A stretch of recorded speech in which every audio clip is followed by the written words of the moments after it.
Hello dear students, in this video we are going to discuss about the multiplier and accelerator model and how to use the difference equation to solve multiplier and accelerator model. तो this is equilibrium condition y equal to c plus I plus g, ये तो आपको सबको understood है।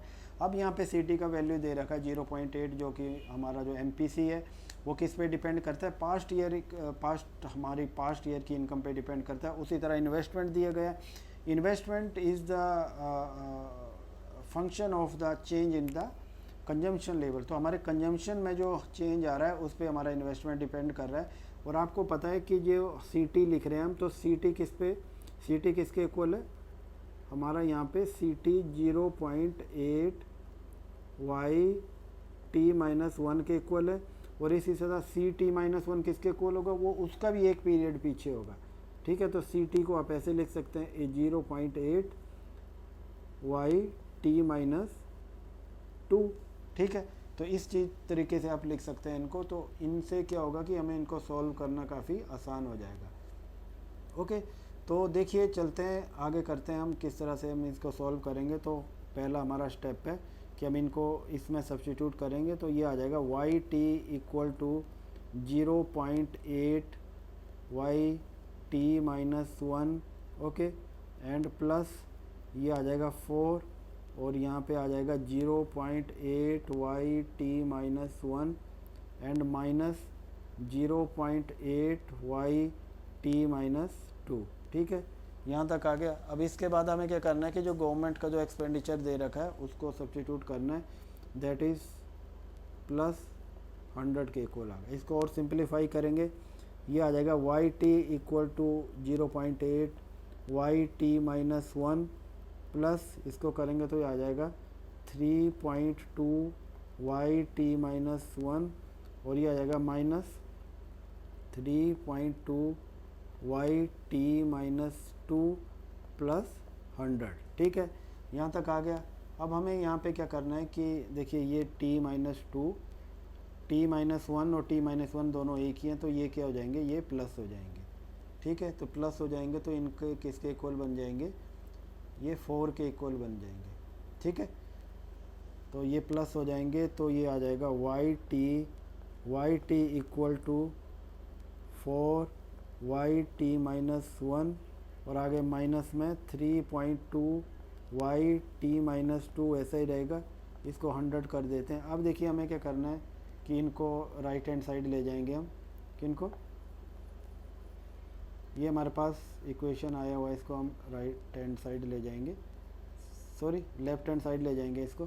तो देखिए left hand side ले जाते हैं तो ये बन जाता है y t minus 4 y t minus 1, okay, ये प्लस का हो जाएगा 3.2 y t minus 2 equal to 100। ठीक है, यहाँ तक आ गया। अब हमें क्या करना है कि देखिए ये इतना आ गया, तो ये इसको कह रहे हैं हम इस इक्वेशन पे अब हम काम करेंगे। ठीक है, अब ये क्या आ गया हमारे पास, किस तरह का इक्वेशन हमारा, ये ऑर्डर 2 का आ रहा है। ठीक है, difference linear difference equation of order 2 आ गया। ठीक है, -2 हाईएस्ट आर्ग्यूमेंट और स्मॉलेस्ट टी है। ओके, अब हमें क्या करना है, यहाँ पे देखिए कि सबसे पहले तो हमें होमोजीनस सॉल्यूशन कैलकुलेट करना है। जब दो होमोजीनस सॉल्यूशन का कैलकुलेशन करना है।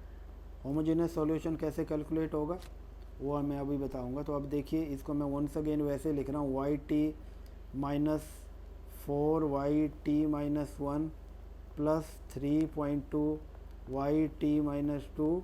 ठीक है, इसको हम 0 के इक्वल पुट करेंगे। अब यहाँ पे हम 100 कंसिडर नहीं करेंगे क्योंकि हम यहाँ पे क्या कर रहे हैं, हम इसको होमोजेनियस बना लिया। 100 कांस्टेंट आएगा तो होमोजेनियस नहीं होगा। अब हमें क्या करना है, जो वाई टी है इसको किसके इक्वल पुट करेंगे, वाई टी के इक्वल पुट करेंगे।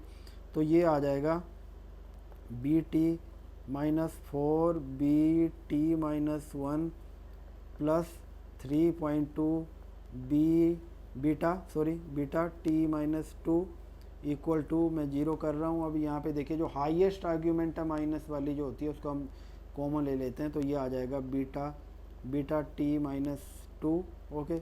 और यहाँ पे क्या करेंगे, तो यहाँ पे बीटा स्क्वायर आ जाएगा क्योंकि -2 से +2 कैंसिल हो जाएगा। ठीक है, और इसके आगे -4 ये बीटा ही रहेगा, एक से एक कैंसिल हो जाएगा फिर, ठीक है, क्योंकि एक ऑलरेडी यहाँ पे है। अब आगे देखना है आपको, प्लस ये 3.2 लिखेंगे क्योंकि बीटा t-2 हमने कॉमन लिया है, एंड इक्वल टू 0 पुट करेंगे। अब हमें क्या करना है, यहाँ पे देखिए कि इसको सॉल्व करना है, तो ये आ गया beta square minus 4b beta plus 3.2। देखिए अब यहाँ पे आप देख सकते हैं कि इसको फैक्टराइज करना मुश्किल है, ये डेसिमल में आ रहा है यहाँ पे, ठीक है। तो अब हम यहाँ पे क्या करेंगे, इसको जो है क्वाड्रेटिक फॉर्म में आ रहा है, ये क्वाड्रेटिक फॉर्म में आ रहा है, तो हम उसी हिसाब से इसमें फॉर्मूला लगाएंगे। क्वाड्रेटिक फॉर्म का फॉर्मूला आपको पता है, तो यहाँ पे देखिए क्या है, हम यहाँ पे क्या करेंगे, इसके लिए फॉर्मूला है माइनस, और यहाँ पे minus b, okay, plus minus, और रूट में हमारा क्या आ जाएगा, b square minus 4ac, okay, और अपॉन में क्या आएगा 2a, ओके। यहाँ पे हमने इतना कर लिया। अब यहाँ पे आपको देखना कि e का वैल्यू क्या है। यहाँ पे a का वैल्यू जो है वो 1 है, a का वैल्यू, क्योंकि बीटा स्क्वायर का कोफिशिएंट क्या है 1 है, और उसी तरह बीटा का कोफिशिएंट क्या है, उसको हम b बोलते हैं, वो -4 है, ठीक है, ये -4 आ गया। और जो हमारा c का वैल्यू है वो 3.2 है। इन वैल्यू को सब्स्टिट्यूट करेंगे, इनको करेंगे तो हमारे पास क्या आ गया, जो माइनस, यहाँ पे माइनस, और ये -4 में यहाँ लिख रहा हूँ, प्लस माइनस लिख रहा हूँ, ठीक है, जो अंदर जाएगा तो 4 क्या हो जाएगा 16 हो जाएगा, -4, और a का वैल्यू क्या है, यहाँ पे हमारे पास a का वैल्यू 1 है और c का वैल्यू 3.2 है, ओके। और जो हमारा नीचे आएगा,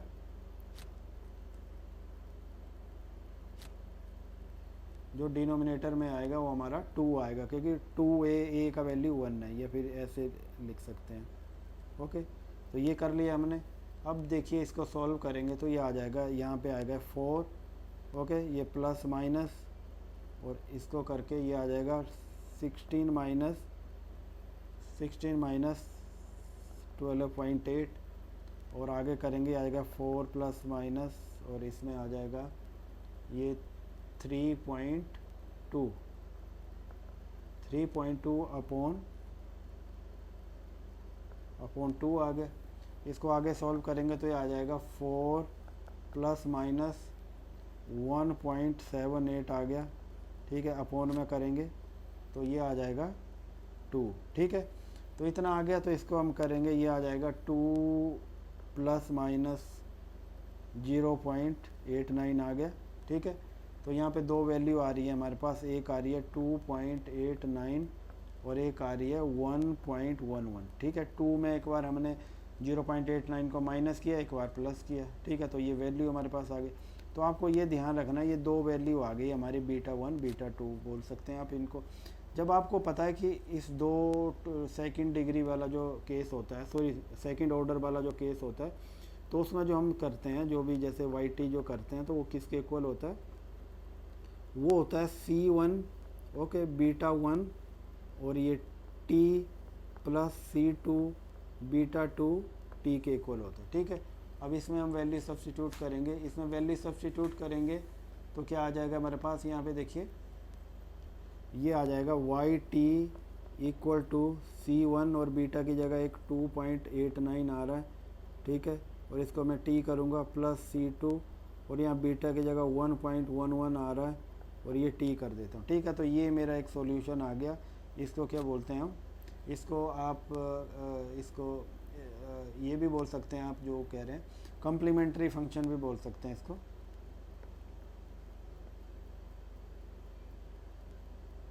ओके। ये कॉम्प्लीमेंट्री आ गया।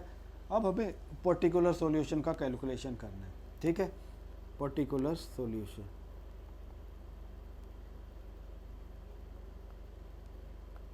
देखिए पर्टिकुलर सॉल्यूशन क्या आता है, लॉन्ग रन सॉल्यूशन बताता है, जिसमें जो वाई एक्स है उसको हम वाई ही पुट कर देते हैं, ठीक है। अब देखिए मैं वंस अगेन जो हमने पहले फंक्शन लिखा था, मैं उसको फिर से रिपीट कर रहा हूँ, कौन सा फंक्शन था हमारा, वो चीज़ आपको देखनी है। तो वो आया था हमारा, जैसे ये आया था डिफरेंस इक्वेशन वाला फंक्शन है, y t minus 4 YT minus 1 plus 3.2 y t minus 2 equal to 100, ये इतना आया था हमारे पास, ठीक है। अब हमें यहाँ पे क्या करना है कि इसमें हम सबको एक ही पुट कर देंगे, ये वाई टी को वाई कर देंगे तो ये आ जाएगा वाई माइनस, ओके, वाई इस यहाँ पे टी है, ये मैंने एक्स लिख दिया था, ठीक है। तो ये आ जाएगा 4y plus 3.2y equal to 100 आ गया, ठीक है। अब यहाँ पे देखिए इसको करेंगे अब, तो ये क्या आ जाएगा 3.2, अब ये आ जाएगा 0.2, यहाँ पे ये रह जाएगा, देखिए यहाँ से ये रह गया, तो ये आएगा minus 3y plus 3.2y equal to 100, और इसके करेंगे तो ये आएगा 0.2y इक्वल टू 100, ठीक है। और ये आ जाएगा y इक्वल टू 100 अपॉन 0.2, ऊपर ये बन जाएगा 1002, और ये आ जाएगा 500। तो आपका इक्विलिब्रियम लेवल ऑफ इनकम जो लॉन्ग रन वाला क्या आ गया 500 आ गया। अब हमें क्या करना है, ये तो हमारा पर्टिकुलर सॉल्यूशन भी आ गया। तो आपको पता है जो कंप्लीट सॉल्यूशन होता है, कंप्लीट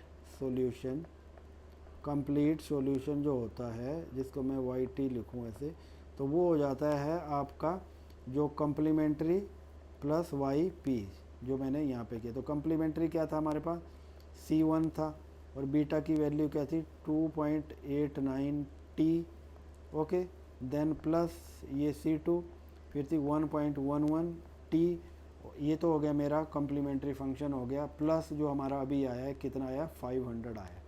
तो ये मैंने 500 में यहाँ पे लिख रहा हूँ। तो देखिए ये जो मेरा पूरा सॉल्यूशन आ रहा है, अब जो मेरा पूरा सॉल्यूशन आ रहा है, this is the complete solution, ये मेरा पूरा कंप्लीट सॉल्यूशन है, ठीक है।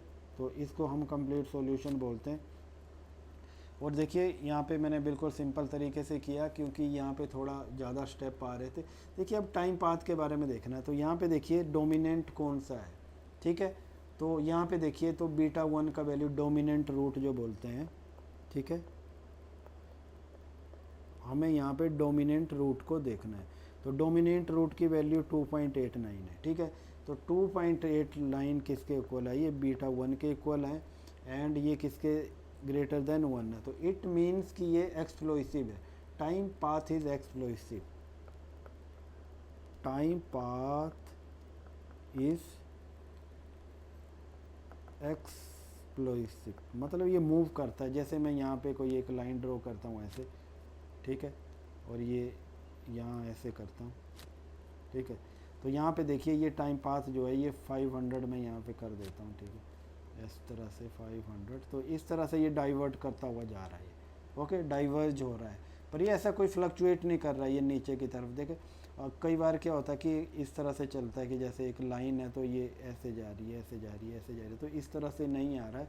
ये जहाँ पे होगा जहाँ पे हमारा साइन जो है नेगेटिव होगा, यहाँ पे बीटा का वैल्यू पॉजिटिव है, तो ये एक तरफ ये ट्रेंड की तरह मूव करेगा, ओके। Thanks for watching.